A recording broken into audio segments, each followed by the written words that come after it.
छात्रों, कल की बिजनेस स्टैटिस्टिक्स की वर्चुअल क्लास के बाद में आज थोड़ा और आगे बढ़ते हैं।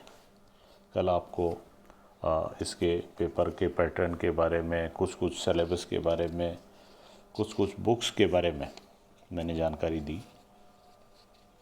और आज उसके बाद में अपन उससे और थोड़ा आगे बढ़ते हैं कि सांख्यिकी का ओरिजिन और डेवलपमेंट किस तरह से हुआ है। सांख्यिकी जो शब्द है, इंग्लिश में इसको कहते हैं स्टैटिस्टिक्स, STATIS, स्टैटिस्टिक्स, TICS। आप लोग इसकी स्पेलिंग को अच्छे से याद कर लेंगे। This is statistics, not statics.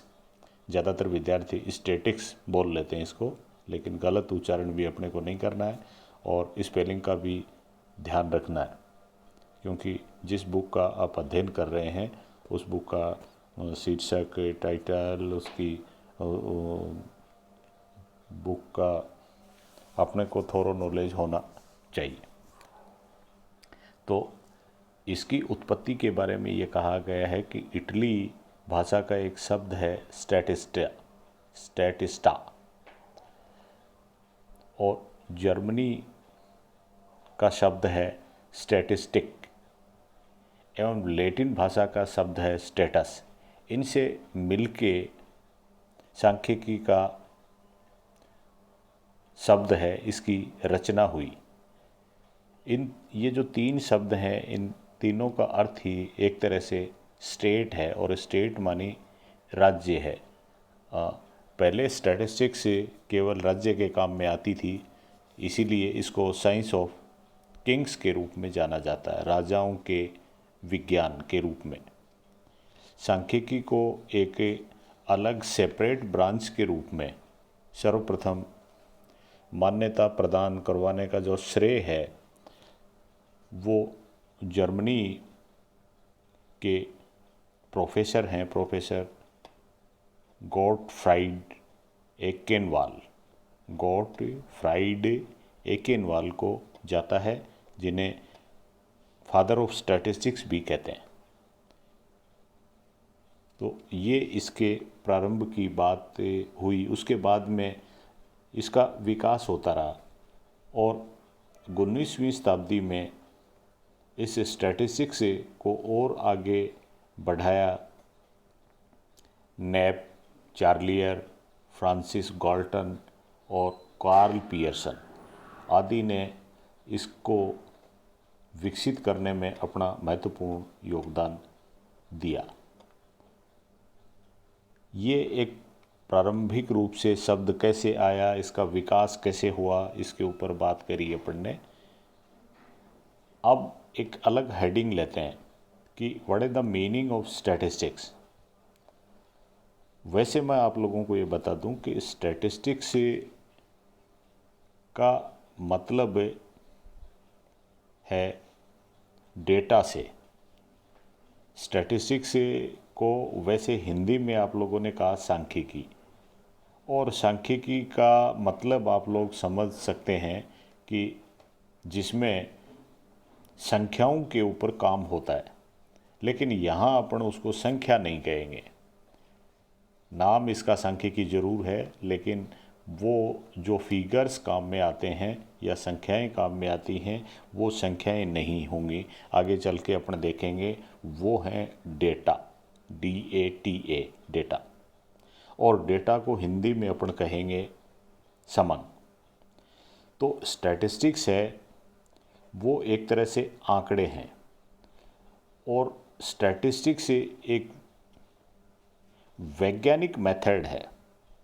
आंकड़ों को वैज्ञानिक विधि से काम में लेते हैं, इसलिए स्टैटिस्टिक्स में विज्ञान का भी पुट है। स्टैटिस्टिक्स विज्ञान भी है और थोड़ा कला भी है, क्योंकि कला का मतलब ये है किसी काम को करने का एक अच्छा सा तरीका। अगर एक अच्छा तरीका होगा तभी काम ढंग से हो पाएगा, नहीं तो वो हो नहीं पाएगा। तो स्टैटिस्टिक्स विज्ञान भी है, एक कला भी है, और इसमें संख्याएं जिनको अपन कहेंगे आंकड़े, आंकड़े काम में लिए जाएंगे, तो आंकड़ों के अर्थ में भी इसे जान सकते हैं। स्टैटिस्टिक्स के अर्थ में एक चीज़ और शामिल कर रहे हैं, वो है प्रतिदर्शज। प्रतिदर्शज, और प्रतिदर्शज को इंग्लिश में कहेंगे स्टैटिस्टिक।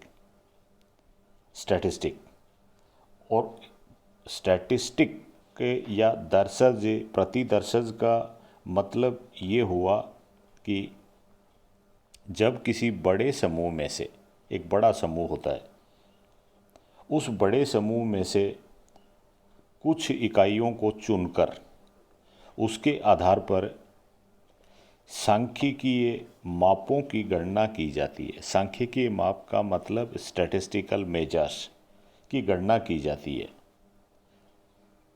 तो उस सैंपल के, और सैंपल को कहेंगे अपन न्यायाधर्श। बड़ा समूह, बड़े समूह में से सैंपल लिया, उस सैंपल को कहा न्यायाधर्श, और उस जो सैंपल लिए उन सैंपलों का औसत निकालें या प्रतिशत निकालें, इनको कहा जाता है प्रतिदर्शज।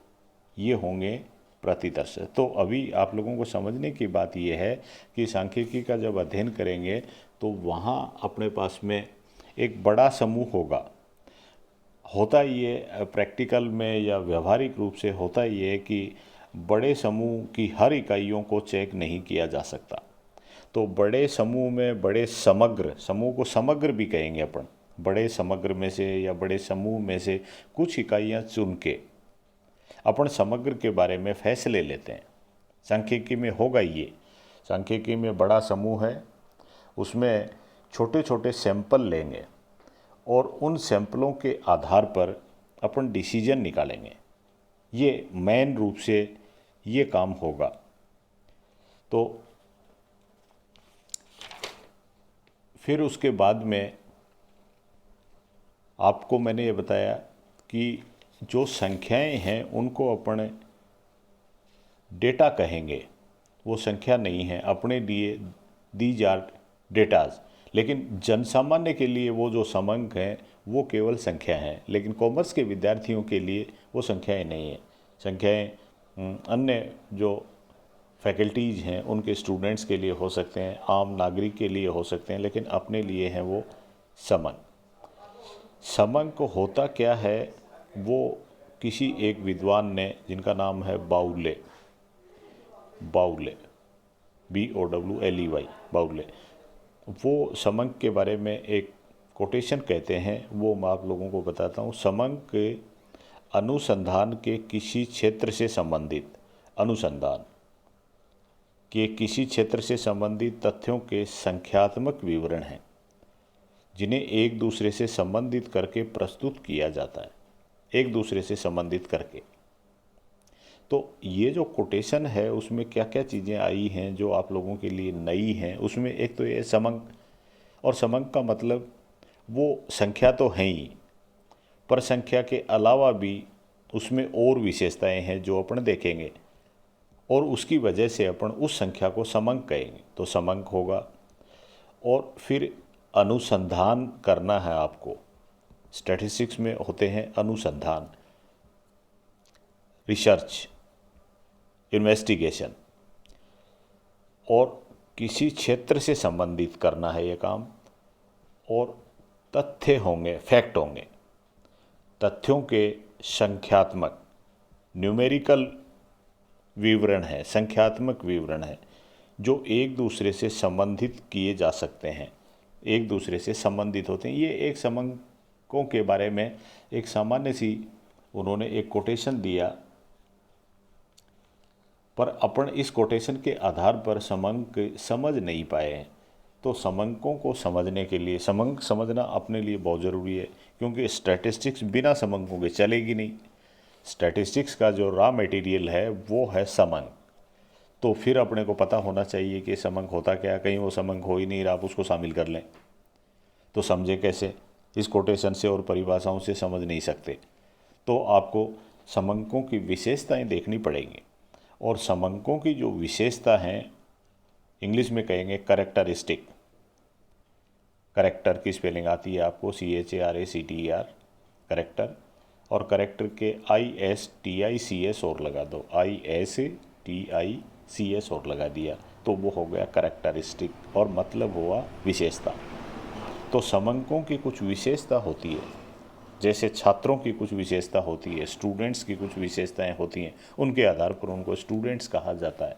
इसी तरह से समंकों की विशेषताएं होती हैं। हालांकि मैंने आपको ये कह दिया कि समंक हैं वो सबसे पहले तो संख्या तो वो कोई न कोई है ही। तो समंकों के लिए पहली शर्त ये है कि वो संख्यात्मक रूप से हों, और फिर उसके बाद में कुछ अन्य विशेषताएं भी हों, तब उसको अपन समंक कह देते हैं। तो इसकी विशेषताओं में पहला पॉइंट है तथ्यों के समूह, यानी जो फैक्ट्स हैं उनके ये समंक हैं वो समूह के रूप में होने चाहिए। कोई एक अकेला तथ्य या अकेला फिगर, अकेली संख्या समंक नहीं हो सकता। तो पहली खास विशेषता ये बताई कि ये तथ्यों के समूह होने चाहिए। दूसरी विशेषता है संख्यात्मक रूप में प्रस्तुत। समंक हैं वो संख्यात्मक रूप में प्रस्तुत होने चाहिए, यानी संख्या के रूप में अपन उसको प्रस्तुत कर सकें, न्यूमेरिकल फॉर्म में। ये दूसरी विशेषता है। एक तो तथ्यों के समूह होने चाहिए, न्यूमेरिकल फॉर्म में होने चाहिए। न्यूमेरिकल फॉर्म का मतलब संख्यात्मक रूप से, और अनेक कारणों से प्रभावित।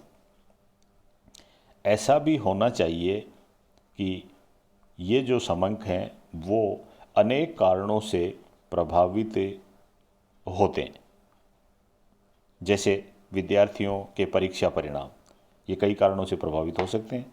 उनके स्वयं का अध्ययन कैसा है, वो कोई क्लास किस तरह से लेते हैं, या और कोई कोचिंग कौन कौन सी करते हैं, तो अनेक कारणों से प्रभावित हो सकते हैं।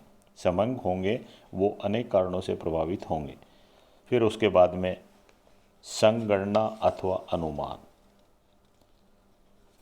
समंकों के बारे में ये कहा गया है कि संगणना मतलब सब की गणना, संगणना सबकी या तो गणना कर सकते हैं अथवा अनुमान लगाया जा सकता है। और फिर उसके बाद में एक मुख्य जो विशेषता है वो यहाँ पर है तुलनीयता। तुलनीयता का मतलब समंक ऐसे होने चाहिए जो एक दूसरे से अपन तुलना कर सकें। अगर तुलना नहीं होती है तो वो समंक नहीं है। तो समंकों की ये कुछ खास विशेषताएं मैंने बताई हैं आपको, उसके आधार पर आप लोग ये कह सकते हो कि ये समंक है कि नहीं है। सांख्यिकी का कोई सांख्यिकीय फैक्ट वो समंक है कि नहीं है, इसके ऊपर मैं आपको एक उदाहरण के द्वारा ये समझाने का प्रयास कर रहा हूँ। जैसे कुछ पॉइंट्स दिए हुए हैं और आपको ये बताना है कि ये सांख्यिकीय समंक हैं क्या, स्टैटिस्टिकल डेटा। जैसे सुरेश की आयु 30 वर्ष है, ये पहला पॉइंट दे दिया सुरेश की आयु। इसके ऊपर अब आपको बताना है कि ये समंक है कि नहीं है। तो समंक की पहली विशेषता है कि संख्यात्मक रूप से प्रस्तुत हो, तो ये तो ठीक है। उसके बाद में अपन ये भी जानते हैं कि समंकों की आपस में तुलना होनी चाहिए। तो तुलना किसके साथ करें, कुछ और कोई है ही नहीं, तो तुलना नहीं कर सकते इसकी अपन किसी के साथ में, अपने को कुछ नहीं दिया है, तो तुलनीयता नहीं है। फिर उसके बाद में वो सजातीय नहीं है, यानी ये जो समंक हैं वो एक तरह के होने चाहिए, किसी एक चीज़ से संबंधित होने चाहिए, वो भी नहीं है, सजातीयता भी नहीं है, तो इसलिए ये समंक नहीं है। फिर उसके बाद में दिया दूसरा पॉइंट, प्रभाव की आयु प्रतीक की आयु से 2 वर्ष अधिक है। प्रभाव की आयु प्रतीक की आयु से 2 वर्ष अधिक है। इसमें विशेषताएं सारी आ रही हैं, संख्या में भी है, एक दूसरे से तुलना भी कर सकते हैं, सजातीय है, उसी जाति का है, यानी दोनों बच्चे हैं, और इसलिए ये समंक है। तीनों ही गुण है, तीनों मुख्य गुण है, संख्यात्मक रूप में होना चाहिए, तुलनीयता होनी चाहिए, और सजातीयता होनी चाहिए। फिर उसके बाद में तीसरे पॉइंट में कहा साक्षी की लंबाई 1 मीटर है और वो कक्षा 1 में पढ़ती है, कक्षा 1 में पढ़ती है। चलो ठीक है, साक्षी की लंबाई 1 मीटर है और पहली क्लास में पढ़ती है। तो संख्यात्मक रूप से तो ये है, लेकिन तुलना किससे करें? तुलना का गुण नहीं है, सजातीयता का गुण नहीं है, इसलिए ये समंक नहीं है। नेक्स्ट पॉइंट में दे रखा है, मोहन ने लागत लेखांकन में 50 अंक प्राप्त किए। लागत लेखांकन होता है कॉस्ट अकाउंटिंग। अब मोहन ने लागत लेखांकन में 50% अंक प्राप्त किए, ये संख्यात्मक तो है, लेकिन तुलना नहीं हो सकती, सजातीय नहीं है, कोई ग्रुप में नहीं है, इसलिए समंक नहीं है। 5वां पॉइंट, सांख्यिकी विषय में अमित के 50%, सुमित के 60% व नमित के 40% अंक हैं। सांख्यिकी विषय में स्टैटिस्टिक्स में अमित के 50%, सुमित के 60% एंड नमित के 40% हैं। तो यहाँ पर ये संख्यात्मक भी है, एक दूसरे से तुलना कर सकते हैं तीनों में, और सजातीयता है, एक ही जातीयता से संबंधित हैं, उसी ग्रुप से संबंधित हैं, इसलिए ये समंक है। फिर उसके बाद में नेक्स्ट पॉइंट दे रखा है, महेश रमेश से अधिक होशियार है।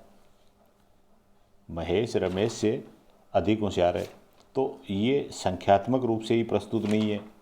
जब संख्यात्मक रूप से प्रस्तुत नहीं है तो हालांकि तुलना भी हो रही है, सजातीय भी है, उसके बावजूद संख्या में होना आवश्यक है, संख्यात्मक नहीं है, इसलिए ये समंक भी नहीं है।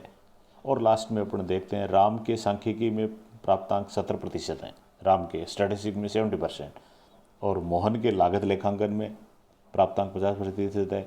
तो अलग अलग सब्जेक्ट का मामला दे दिया इन्होंने, सांख्यिकी में बता दिया राम के, और मोहन के बता दिए लागत लेखांकन में, इसलिए तुलना कैसे करें?